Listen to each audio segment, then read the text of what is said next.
जबर बड़ा मुनज़्ज़म होता है क्योंकि वो बेशबहा ताकत से जन्म लेता है। ताकत हर शय को अपने दायरे में रखती है।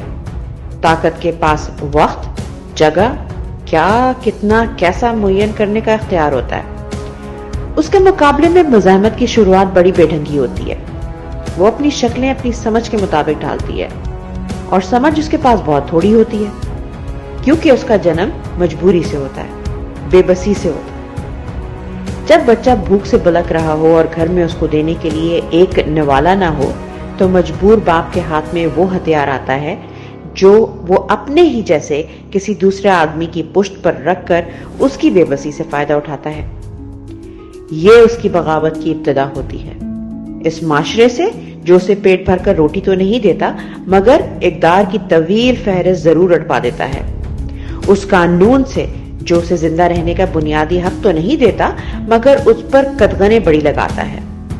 उस निजाम से जो इसके बिलखते बच्चे के हिस्से का निवाला अपने गोदामे में भर के उससे अतात की तवक्को रखता है।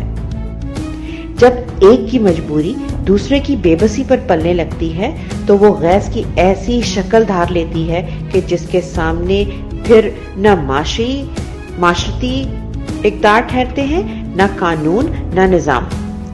ताकत का नशा तब टूटने लगता है जब गैस उसके नज्म से कई गुना बड़ी बला की सूरत में फुंकारता हुआ आता है और उसके ये तीनों हथियार इक़दार, कानून, निजाम बहा ले जाता है।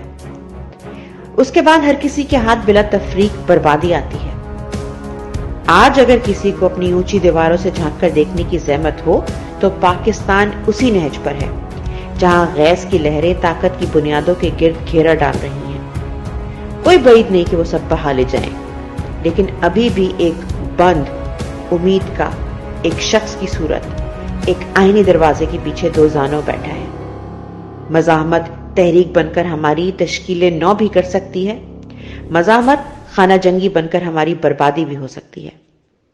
फैसला हमने करना है क्योंकि ऊंची दीवारों के पीछे से देखने वालों को लहरों की धुंधी और उनके सामने अपनी खोखली बुनियादें नहीं दिखती।